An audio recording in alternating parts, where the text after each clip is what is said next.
Em Bereshit 44, que é Gênesis 44, diz que José pediu para os seus servos colocar um cálice de prata no saquitel de mantimentos do seu irmão mais novo. Esse irmão mais novo simboliza a igreja, a última geração. A última geração de Jacó foi Benjamim, filho de Raquel juntamente com José. E a igreja é a última geração. Os seus irmãos Judá e todos os demais simbolizam Israel. E o próprio Yosef, que é José, simboliza Yeshua HaMashiach, simboliza o próprio Cristo. José foi vendido por prata e também, justamente, Jesus foi vendido por prata. O próprio José esteve no Egito e se escondeu ali no Egito, embora todo mundo achava que estava morto. E o próprio Yeshua também passou um período na África, ali no Egito, diz a palavra do Eterno. E quando você vê que Israel, ou seja, os filhos de Israel vão buscar mantimento e José até usa um tradutor porque ele não queria aparecer. Ele está camuflado, escondido, disfarçado de egípcio, porém é o seu irmão José. E os seus irmãos, né, começando por Judá, o principal que era Rubem, mas Judá, ele é um fator fundamental para atuar ali no Egito.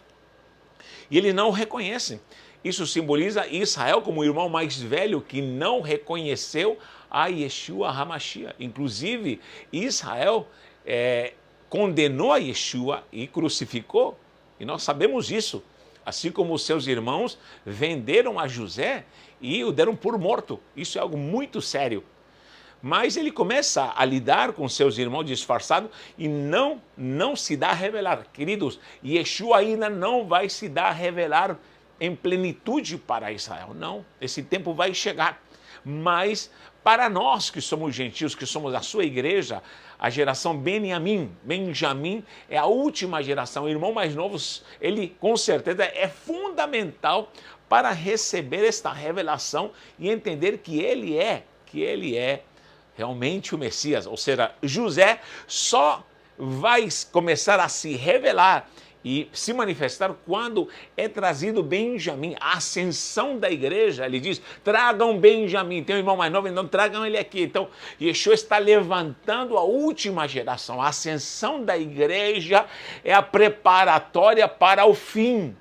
Israel não reconheceu, Israel o vendeu. Embora o Eterno tenha aliança com Israel, mas a ascensão da igreja nessa última hora é fundamental e crucial para que se cumpram todas as coisas. Me acompanhe nisso aqui, porque isso aqui é maravilhoso. E você sabe que Jacó está sofrendo, porque ele já havia perdido supostamente o seu filho José, mas sabe que é o próprio José que está ali, abrigando ali no Egito, e ele manda chamar Benjamim. Levanta-te, Benjamim, vem para cá, eu quero que você venha, tragam esse irmão. Deus está levantando a sua igreja, o irmão mais novo é a igreja, a última geração. Esta é a última geração na terra e muita gente não entendeu isso. Agora, o engraçado é que a primeira coisa que José faz ali, disfarçado, como falei, usando até tradutor para não se dar a entender, e eles todos espantados em toda aquela situação, você conhece a história. A primeira coisa que ele faz quando eles vão embora, o despede, ele devolve o dinheiro em cada saquitel, ele devolve o dinheiro. Sabe o que significa isso? José não pagou mal por mal, mas ele pagou com gratuidade. Isso simboliza que Cristo, embora ele foi crucificado, ele não respondeu com ira, mas ele respondeu com a graça. A devolução das moedas para cada um foi a troca dessa opressão, dessa traição, dessa maldade, agora por gratuidade. Essa graça nos alcançou, Romanos 3:24 diz que somos justificados pela graça, pela redenção em Jesus Cristo. Essa é a redenção que nos atingiu. Se fosse talvez pela ira de Deus, nós estávamos condenados, mas Cristo nos devolveu e nos deu de volta o preço da gratuidade, e hoje somos salvos. Glorifica o nome do Eterno por isso. Agora, a geração Benjamim é a geração que recebe esse Gev HaKesef, tá aqui, Gev HaKesef, que seria um cálice de prata. E esse cálice de prata simboliza muita coisa. Por que é colocado esse cálice de prata ali quando Benjamim sobe? E é colocado ali no saquitel do mantimento dele. Eles ficam todos aflitos e angustiados. Por quê? Porque eles sabem que agiram errado e sabem que há culpa. Eles não sabem que é José mais. Eles estão aflitos porque, com certeza, eles sabem que eles pecaram diante do Eterno. E agora eles carregam culpa. Mas esse cálice de prata é a ação da redenção. O cálice de prata é o conteúdo da redenção. A prata simboliza a justiça, simboliza redenção. Cristo bebeu o cálice, assim como José recebeu o cálice da maldade, e ele dá um cálice de prata para Benjamim. O próprio Cristo bebeu o cálice da maldade e da ira. Ele carregou as nossas dores. Ele falou no Getsêmani: passa de mim, se for possível, este cálice. Para quem não sabe, o Seder de Pessah, ele tem 4 cálices. Eu precisava fazer um estudo sobre isso, 4 cálices. E um é o cálice da redenção. E esse cálice da redenção é dado para nós. Mas Cristo, ele bebe, Yeshua, ele bebe o cálice da ira de Deus. O Pai iria martirizá-lo por causa dos nossos pecados, e ele dá em troca o cálice de prata. E hoje esta geração é a geração que recebe o Yevia Kesef, que seria o cálice da redenção. E nós temos a incumbência de levar esse cálice, levar a salvação, levar a redenção, levar o evangelho, levar as boas novas, levarmos a palavra de um evangelho genuíno, santo, o evangelho puro, o evangelho do reino. E, lamentavelmente, está havendo muito distúrbio, muito ataque para que a igreja não cumpra a sua função. Hoje em dia, lamentavelmente, como eu tenho falado, muita gente precisa voltar à essência de um evangelho genuíno em Cristo Jesus. O próprio salmista, ele anseiava, diz aqui no Salmo 116, 13, diz: eu quero tomar o cálice da salvação para cumprir os meus votos.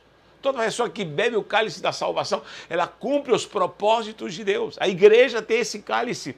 Agora, Cristo bebeu o cálice da ira, agora nós temos o cálice da redenção e precisamos levar esse cálice sobrenatural, levando para essa geração. O legal é que quando José manda todos se assentarem na mesa, sabe o que acontece? Leia lá a história, não vou entrar em detalhes. Diz que coloca uma porção de alimentação para cada um, mas para Benjamim ele coloca 5 vezes mais de alimentação. E os 5 na Bíblia, 5, sempre vai simbolizar sujeição à vontade de Deus. Sempre falo dos 5 dons ministeriais. A igreja vai ser restaurada na visão apostólica, no profético, no evangelístico. A igreja precisa ser restaurada no que é o pastoreio. A igreja vai ser restaurada no que é o ensino da palavra. Por isso Paulo diz em Efésios 4, uns para apóstolos, profetas, evangelistas, pastores e mestres. Isso está faltando na igreja. A estruturação doutrinária da igreja é quando ela vai ser levantada e exaltada, mas pregando o evangelho glorioso, apostólico, profético, de uma verdadeira propagação do evangelho, com verdadeiros pastores segundo o coração de Deus, não essa bagunça que está acontecendo hoje em dia. E o verdadeiro ensino do mestre, segundo a sã doutrina. Isso precisa ser trabalhado. Lamentavelmente, nós temos um caldeirão, gente, um caldeirão de temperos e influências, de artimanhas, de demônios, de doutrinas de homens, e muita gente está se embebedando com esse caldeirão que não é evangelho coisa nenhuma. É qualquer coisa. E hoje vamos ter um monte de influências. Eu digo mais uma vez, cuidado com as influências humanas. Cuidado com as influências humanas. Eu estava vendo uma pesquisa de uma reportagem de um grande mover, e desde já deixo o meu alerta, de uma grande igreja chamada Hillsong, e esse movimento impactou multidões. Tudo começa, preste atenção, tudo começa maravilhoso, porque estamos na gratuidade, estamos na graça, tudo começa de uma forma gloriosa. E o impacto musical, o impacto da modernidade, o impacto de algo fora da curva, meu Deus, todo mundo idealizou um novo evangelho gospel padronizado por Hillsong, até mobílias são púlpitos Hillsong, coisas Hillsong, porque tudo se adequou a isso e houve um grande movimento. Não nego que Deus atuou, não nego que Deus atua nisso. O problema é quando os homens maquiavélicos se apoderam disso e isso se padroniza, e isso é uma coqueluche para encaixotar pessoas. E muita gente se frustrou. Hoje, o que temos hoje em dia de Hillsong? Muitos escândalos, né? As mega igrejas das mega estrelas e das altas celebridades do mundo estão lá. Agora vemos escândalos, escândalo na área sexual, escândalos financeiros, escândalos. Por quê? Porque tudo que é santo, que é encaixotado e é padronizado para ser vendido de uma forma padronizada para o mundo, isso desagrada ao Espírito Santo de Deus. Isso desagrada ao Espírito Santo de Deus. E o que houve em todos esses moveres, em todas essas ações, que não é somente Hillsong, mas é um monte de moveres de avivamento celular, metodologias eclesiásticas, denominacionalismo, todo esse padrão faz com que muita gente entre nessa onda, se adeque às sistêmicas, e para ser igreja tem que ser desse jeito, a igreja tem que ser pintada desse jeito, tem que andar dessa forma, e com essa estrutura. E essas demandas são exigidas. Você sabia que há uma globalização onde um pastor de sucesso, hoje em dia, para ser convidado ou para que possa aceitar um convite de alguma igreja, no mínimo tem que ter acima de 2.000 pessoas. Esse é um padrão que está existindo hoje em dia.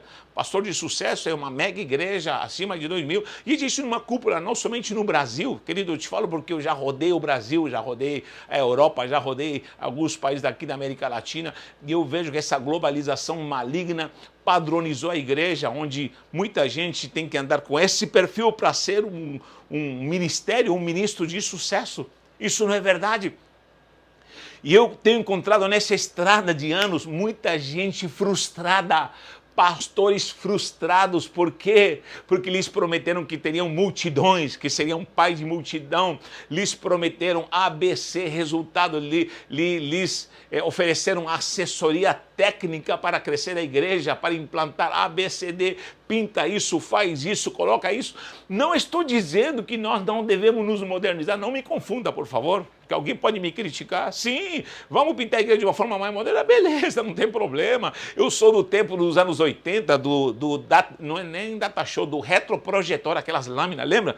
Quem lembra dessa época que a gente ia trocando? Depois veio o data, aí depois veio o show, meu Deus, data show, e ficou coisa mais linda. E agora é LED, agora nada contra a modernidade, porque poderemos usufruir, como você está assistindo esta pregação, através de um celular online. Isso é lógico, é modernidade. Seria absurdo a minha hipocrisia dizer que não podemos usufruir disso.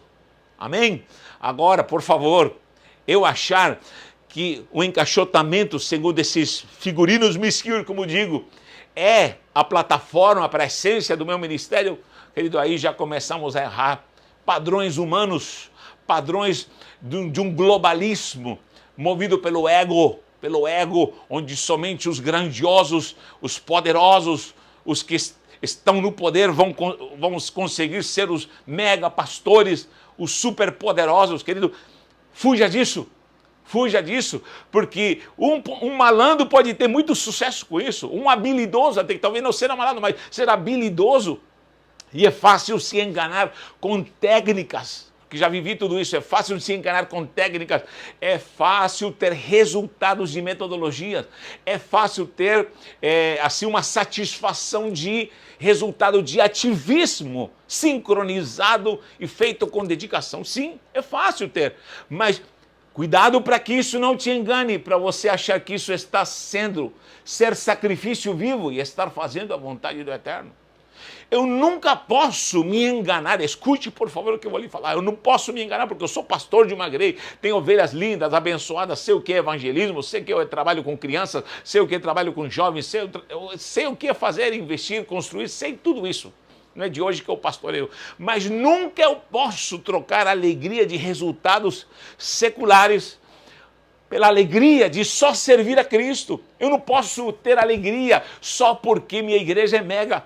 Eu não posso ter alegria só porque eu tenho uma igreja padronizada segundo esse dogma ou estruturação dada por homens, ou segundo esse padrão egocêntrico que existe no mundo inteiro hoje em dia, de uma forma geral no gospel, onde fulano, até o cachê dele é dado por tabela por causa disso. Querido, onde nós vamos chegar? E eu preciso ter alegria, sabe por quê? Eu tenho alegria porque o Senhor me permitiu trabalhar na sua obra, só isso. Essa é a alegria que está faltando. Estou vendo pastores frustrados que estão fechando a igreja. Estou vendo pastores frustrados que não querem mais pregar porque não tiveram resultado dessa mega visão que estão pregando de uma forma global. Esse evangelho de tantas cores, mas estão perdendo a alegria de falar, o Senhor me chamou, se eu vou ganhar 1, 2, não interessa, eu estou alegre porque Ele me chamou para trabalhar na sua seara. Eu semeei, Apolos regou, não interessa, mas o crescimento é do Senhor. Está faltando pastores que digam, eis-me aqui, envia-me a mim, nem que seja para a China, nem que seja lá para o Afeganistão, nem que seja para a África, porque eu te garanto que ainda tem gente santa que está no anonimato lá na África, e ninguém o conhece, mas ele está feliz, porque ele está fazendo a obra do Eterno. E hoje em dia, dentro das igrejas, dentro da membresia dos obreiros, tem gente besta que só funciona porque lhe colocaram o cabresto, só funciona porque ele tem que ter uma produtividade em atividade, só funciona se for com escalas, só funciona se lhe mandam, só funciona porque é o dia dele ali na tabela. Mas não conheceram a graça do Eterno, não conheceram o ser servo diante do Senhor, nunca vão falar, Senhor, obrigado, porque o miserável estava condenado e hoje o Senhor me chamou para pregar esse evangelho de glória, eu mais miserável de todos, Ele me chamou para pregar, Ele me chamou para anunciar, e essa é a minha alegria. Sabe qual é a minha alegria? É ser salvo em primeiro lugar, porque Ele me perdoou, porque eu estou indo para a glória dos céus e vivo a glória dos céus, e o evangelho do reino está em mim.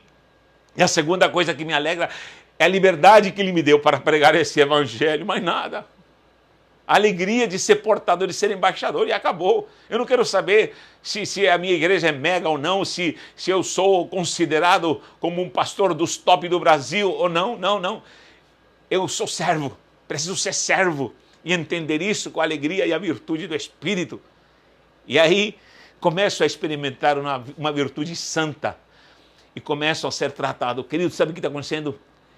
Está assim de ministros doentes, estão doentes, estão frustrados, vivem angustiados. Estou lhe dando isso às dezenas. Vocês não sabem quantas mensagens receberam no meu celular de pastores frustrados, pastores que se decepcionaram, homens que foram extorquidos, foram esmagados pelo sistema e lamentavelmente não querem saber de mais nada.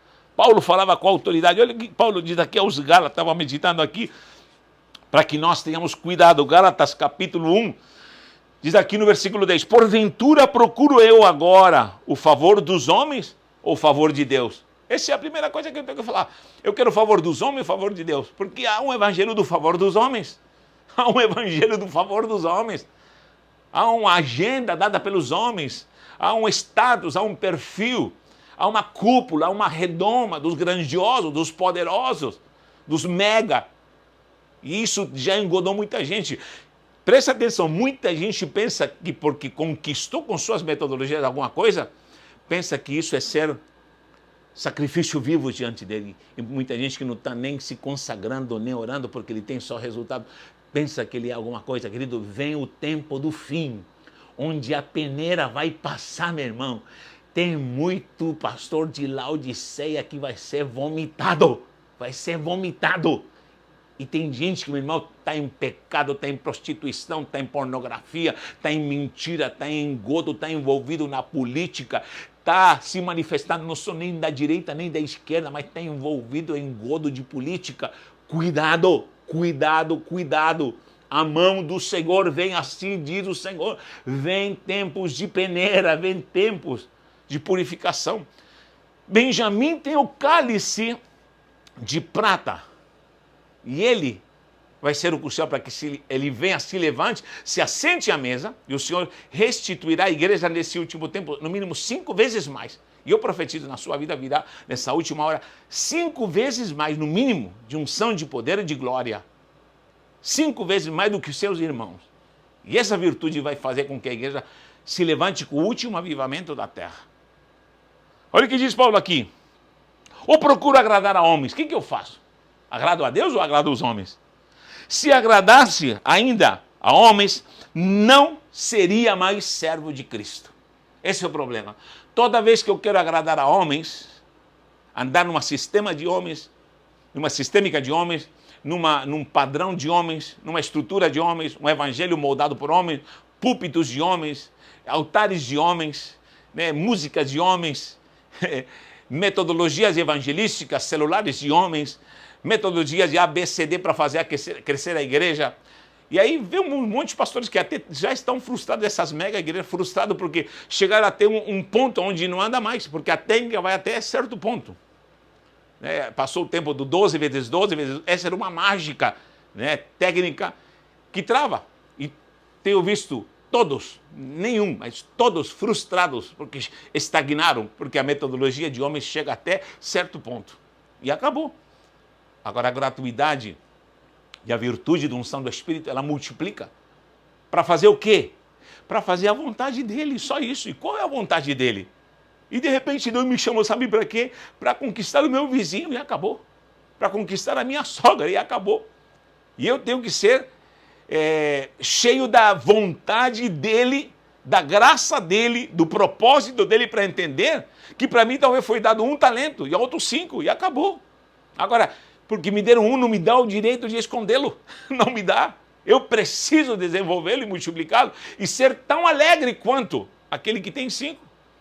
E se ele me deu 5, não me dá o direito de menosprezar aquele que tem 1. Porque essa é a gratuidade, essa é a vontade dele. Agora diz, no 11, faço-vos, porém, saber, irmãos, que o evangelho por mim anunciado não é segundo os homens. Evangelho de homens, existe isso? Pois é o que estamos vivendo.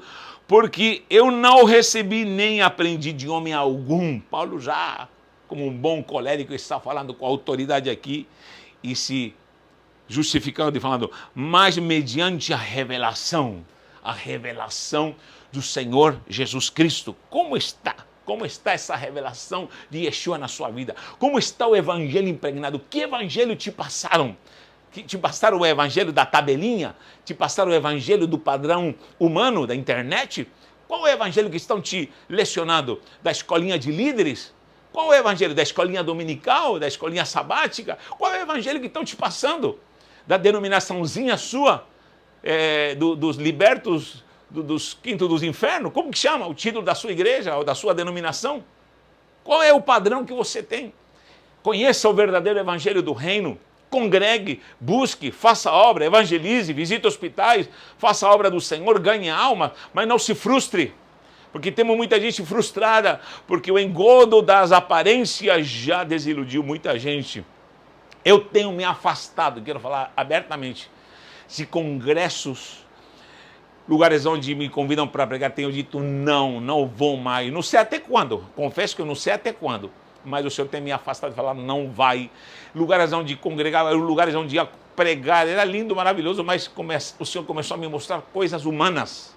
E o Senhor me disse, sai fora disso. E é necessário, nessa última hora, porque a trombeta vai tocar, e muita gente não vai escutar a trombeta, e muita gente não vai estar apercebido e vigilante nessa última hora. E outra, vou te falar uma coisa, muita gente que prega esse evangelho das redomas e de tanta técnica, ele sabe o quanto essa pessoa está perto ou está longe de Deus. Você não pode enganar a si mesmo. Você sabe o quanto você está santo ou não. E o Senhor está te convidando para você ser santo. O que aconteceu com esse José?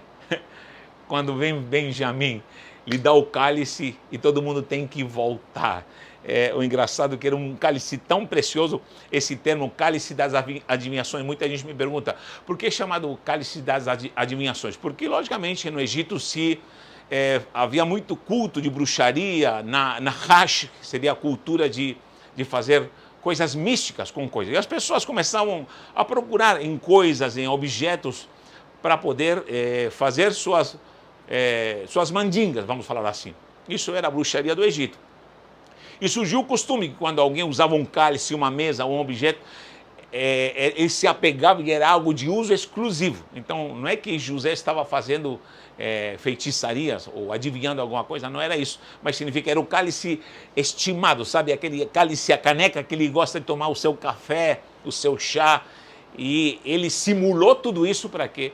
Justamente para trazer a Benjamim e no final se revelar. Não esqueça que foram 7 anos, preste atenção, 7 anos de seca e de prova. Esses 7 anos é a 70ª semana de Daniel. Esses 7 anos, daquele tempo de José, simboliza os 7 anos da 70ª. Aí estamos falando já de escatologia, porque nessa última semana vão acontecer coisas. Israel até no meio da semana vai acreditar que o anticristo é o Messias. Porém, o que acontece? Yeshua vai tirar a roupa de egípcio. José vai tirar e vai lá, sou eu, vocês venderam a mim, vocês entregaram a mim, vocês estão com culpa, porém eu quero reconciliar-vos, quero abraçá-los, quero perdoá-los. E ali o Eterno se revelará para Israel. Para nós já se revelou e nós já o conhecemos. Que o Eterno esteja nos santificando e que você possa entender essa palavra, porque chegou o tempo de depuração e essa igreja estará pronta para a vinda do nosso Yeshua HaMashiach. Que o Eterno te abençoe. Um abraço e um beijo no seu coração. Venha estudar conosco porque tem coisas preciosas em nome de Yeshua.